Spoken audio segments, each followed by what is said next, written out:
The Psychology of Criminal Conduct, 7th edition, Chapter 6, Part 2.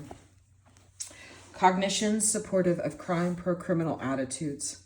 Attitudes evaluate cognitions toward a person, thing, or action that organize the person's decision to act. One may view a teacher as knowledgeable, cars as polluters, and jogging as boring. These attitudes towards the teacher, cars, and jogging also imply a behavioral action. The teacher will be listened to attentively. A bus is taken rather than a car, and watching television becomes a major recreational activity. We do not really see attitudes, but we infer them from the behavior of individuals for many social psychologists. The study of attitude forms a major aspect of their work. Generally speaking, pro-criminal attitudes are thoughts, feelings, and beliefs that are supportive of criminal conduct. If you think that there is nothing wrong with cheating on your income tax, or that a person deserves to be hit for insulting you, or because the person is simply making you angry, then guess what is likely to happen? Notice the importance of making a favorable or unfavorable evaluation considered by Adjun and Fishbein to be a fundamental component of an attitude. Pro-criminal attitudes are all about when it is acceptable to break the law. Development of pro-criminal attitudes. There are two ways we can look at the origins of attitudes relevant to criminal behavior. First, there are the perspectives that emphasize a failure in the development of a conscience or in moral reasoning. Second, there are the perspectives that highlight the social environment in shaping attitudes irrespective of a failure to understand what is right and what is wrong. Freud's concept of lack of superego or conscience is an example of the first perspective. As the child matures, the ID basic impulses comes under the control of the ego, reality constraining ID impulses, and eventually the superego impulses under self-control. The development of the superego is dependent upon identification with the parents and the internalization of parent norms and values.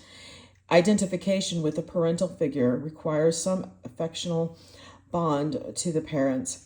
Thus, disruptions in caregiver attachment may interfere with the development of a conscience.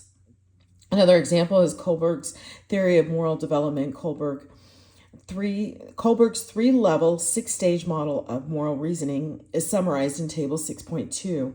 Progress through the stages is orderly and dependent upon maturation and age, i.e. biologically based. You cannot skip stage 2 and go directly to stage 3, although you can speed it up with some treatments, e.g. moral reconation therapy, Ferguson Warmth, 2012. In general, meta-analytic findings show that most offenders are morally delayed. The second perspective on the origins of pro-criminal attitudes stresses the role of the social environment in shaping attitudes. Sociologists see the broad social groups that vary along race, culture, religion, etc. as shapers of attitudes. The attitudes of interest are generally attitudes held by the group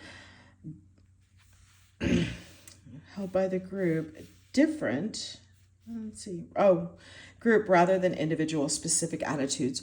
For example, Americans may have different attitudes toward work compared to Italians. Attitudes regarding church attendance are different for Roman Catholics and Buddhists, and attitudes toward courtship are different for those from India and those from the United Kingdom.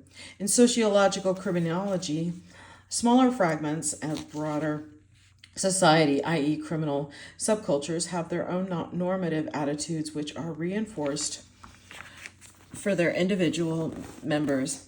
Thus, the lower classes may have a general set of attitudes specific to that class.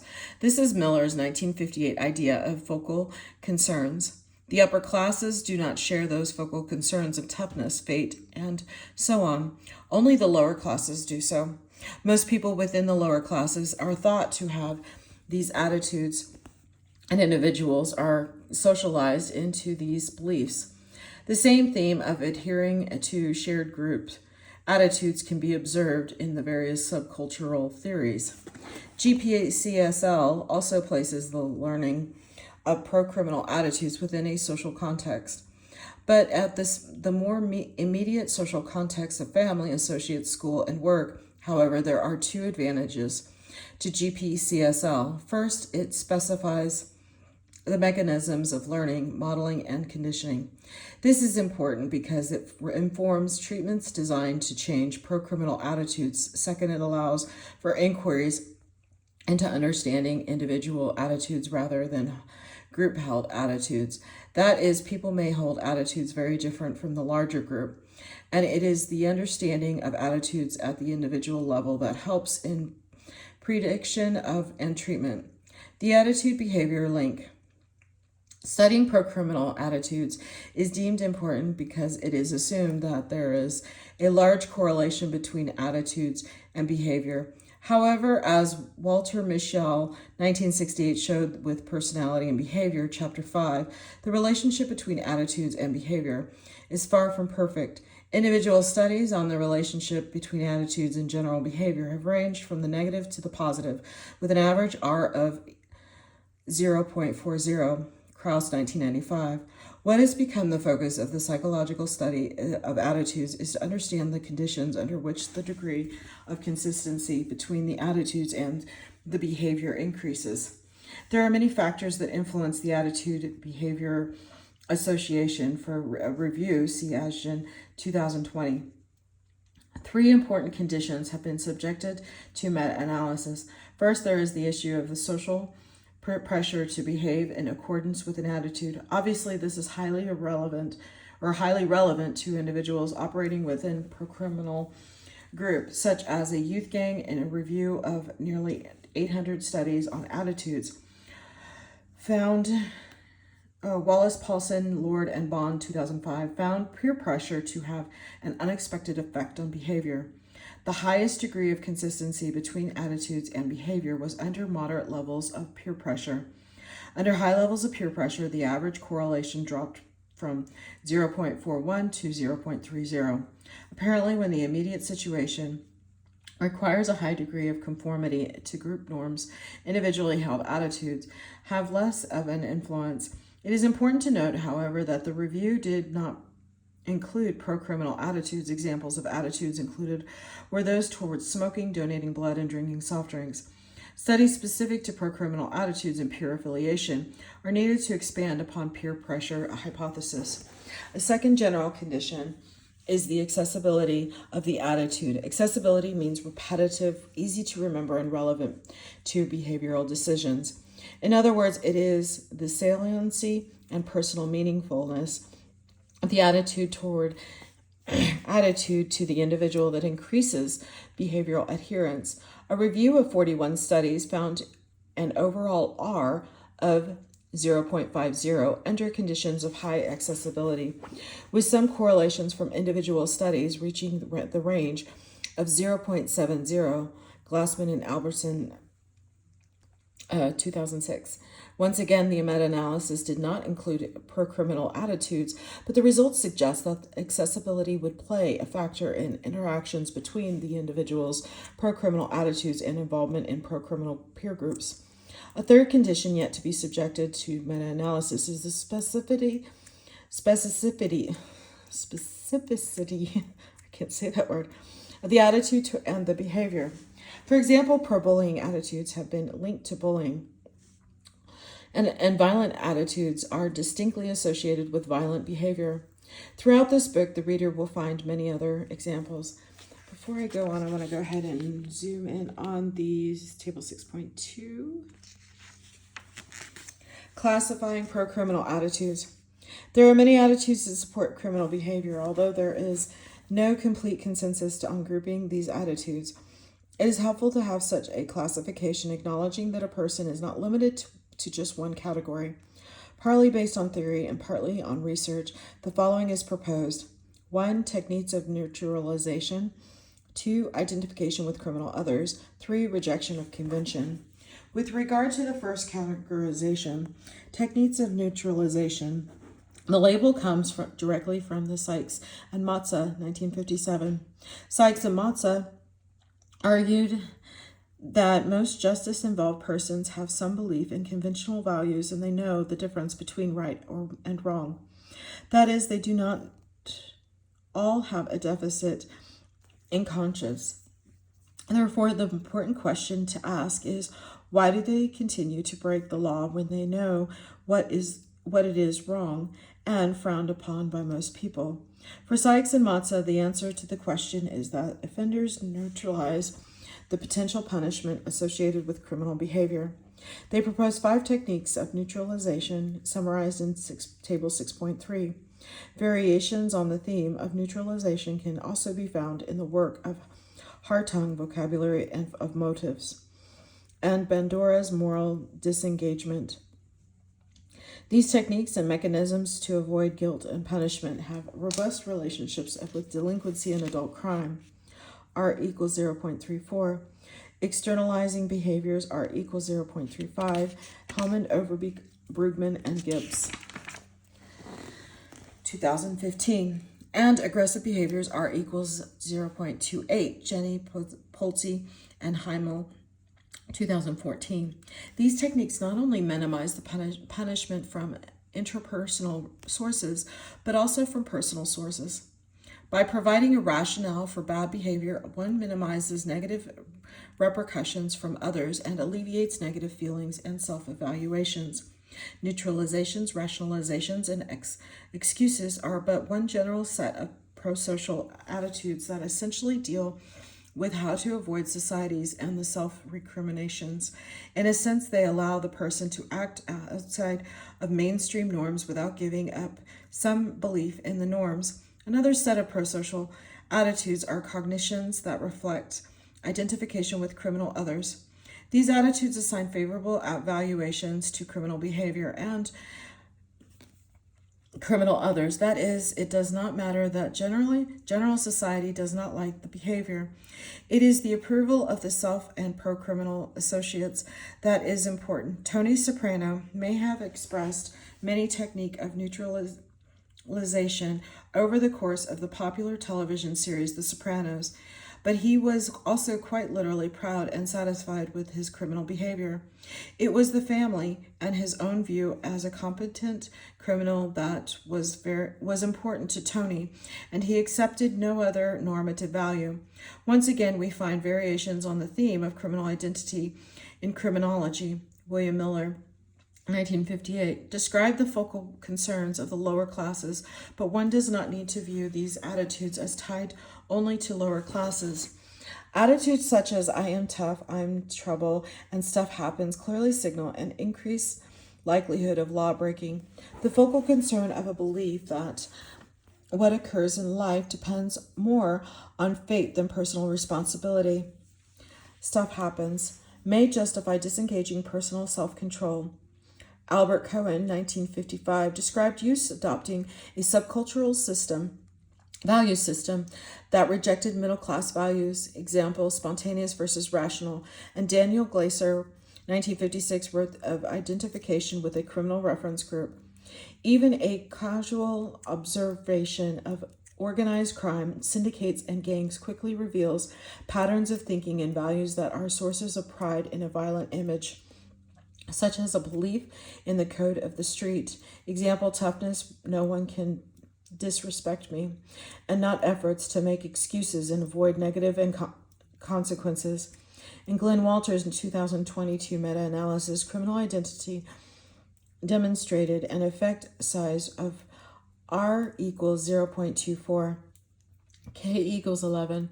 Another meta-analytic review, specifically examining the relationship between belief in the code of the street and criminal behavior, yielded R equals 0.11, K equals 38, Mule and Fox, 2021. The third general set of pro-criminal attitudes, rejection of convention, devalues the social institutions of work and education and the institutions of law and order. Example, police, the courts. Admittedly, negative attitude toward work and school are not necessarily pro-criminal, but by minimizing their importance, crime becomes a more favorable alternative to prosocial behavior. If you do not have a job or you do not like school, you have less to lose by adopting a criminal lifestyle. To summarize, pro-criminal attitudes are central to most theories of criminal behavior, and there has been considerable progress in describing the various types of pro-criminal attitudes. Some, Morona and Copes 2005, Ward 2000, have complained that too much effort has been spent on developing lists of criminal attitudes and not enough on integrating them into more general theories of criminal behavior. We agree and see pro-criminal attitudes as integral to the GPCSL model of criminal conduct, representing one of the major correlates of criminal conduct. Much more research is required to flesh out how pro-criminal attitudes specifically influence criminal behavior, its limits, and most importantly, how they can be changed. Here's the chart, should you wish to pause. Assessment of pro-criminal attitudes are important predictors of criminal behavior in the meta-analytic reviews. The studies varied with regard to how pro-criminal attitudes were measured. Some studies used qualitative assessments, example interviews to assess thinking errors, and others used structured paper and pencil measures that were empirically validated. Here, a few of the more structured assessment instruments are described. One of the earliest measures of neutralization is Ball's neutralization scale. The scale consisted of 4 scenarios: 2 assaults, an armed robbery, and shoplifting, followed by 10 neutralization statements for each scenario. Subjects are asked to rate each neutralization on a 5-point scale.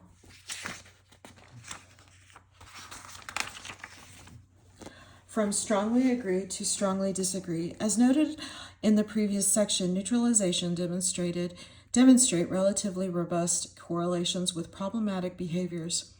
A good example of a measure of identification with criminal others, IWCO, is the Pride in Delinquency scale.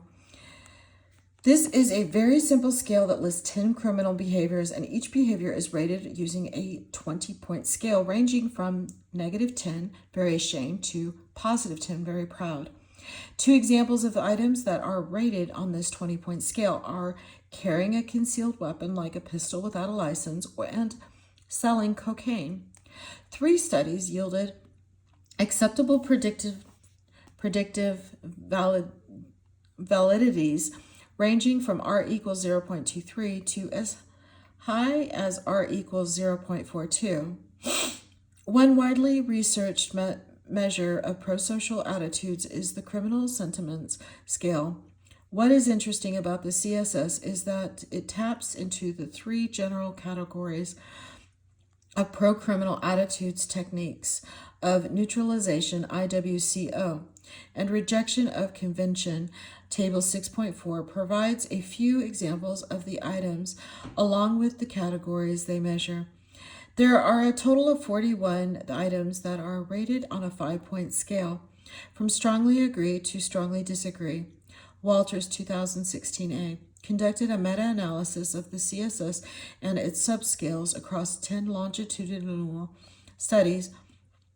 The total score was significantly related to recidivism, R equals 0.17, K equals 13. The subscale scores had slightly smaller correlations ranging from 0.09 to 0.15, but are all were significant.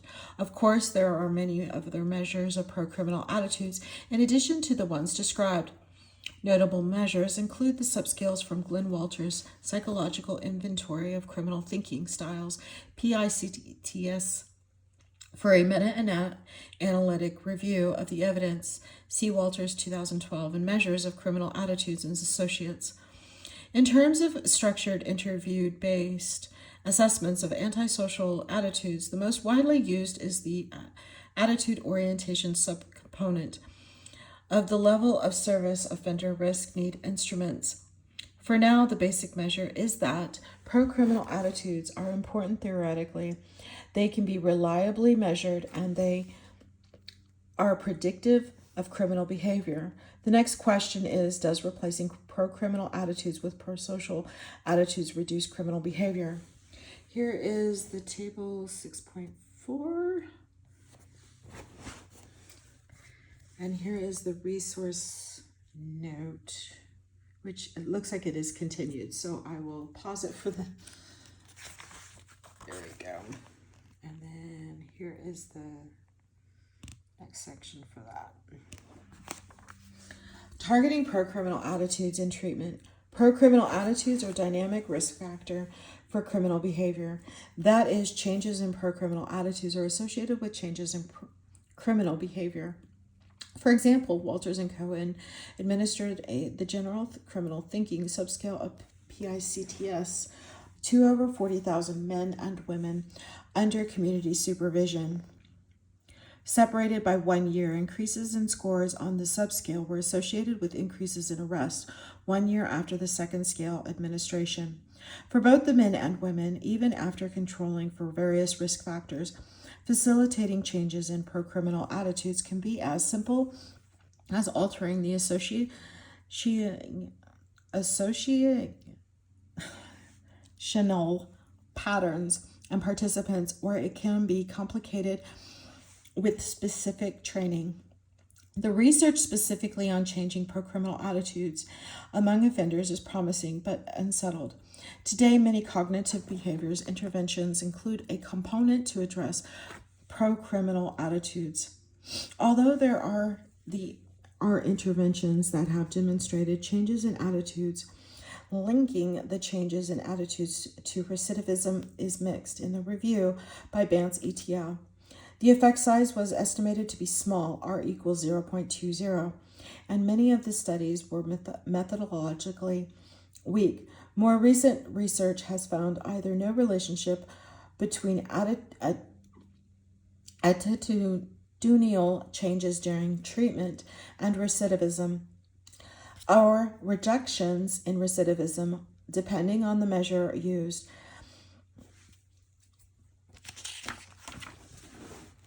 The program center point is presented to illustrate an intervention program that focuses on pro-criminal attitudes over the course of 25 sessions. Offenders learn to identify their pro-criminal attitudes and replace them with pro-social attitudes. The treatment is delivered in a group format in an evaluation of the program. Parolees who attended counterpoint N equals 331 were compared to a group of 331 parolees matched on risk level who received routine community supervision. Program participants were administered the measures of pro-criminal attitudes described earlier, i.e. CSS, pride, and delinquency.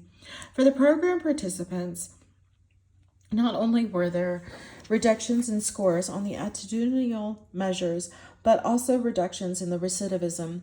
The recidivism rate for the program participants, as measured by new offenses, was 37%.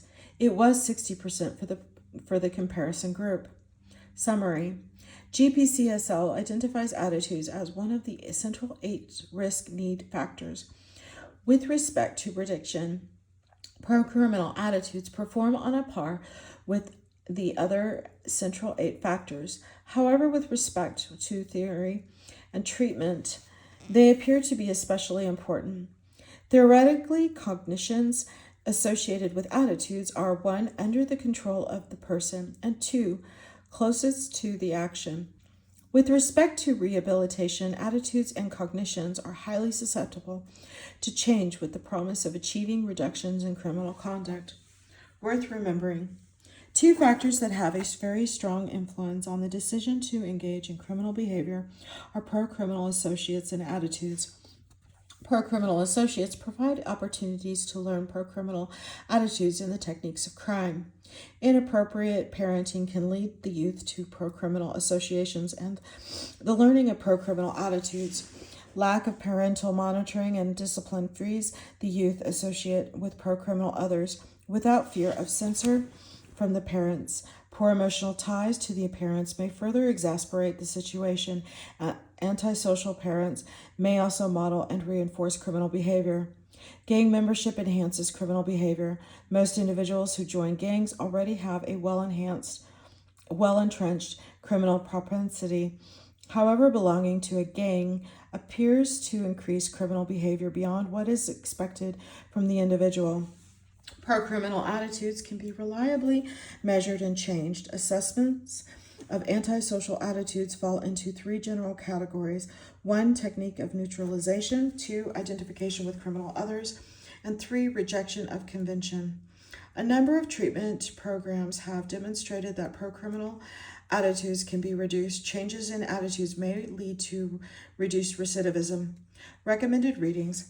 Any of the classic writings on delinquent gangs is highly recommended. Sutherland, 1939, may have been the first to highlight the importance of delinquent associations, but it was Cohen, 1955, and Cloward in Olin, 1960, who gave a face to it. Either book is easy to read, may be short or empirical research, but rich in narrative. For an empirical review of gang prevention programs, the reader is asked to consult Wong, Gravel, Bochart, Descormiers, and Morcelli, 2016. Shad Maruna and Heathcote's 2005 chapter in the Crime and Justice series gives a detailed and comprehensive view of Sykes and Matzos' neutralization theory. They review the criminological roots of the theory and its present-day connection to cognitive psychology, together with the meta-analysis by Walters' 2022 excellent summaries of the research on attitudes and the issues that still need to be addressed are provided. This is the end of Chapter 6. Thank you.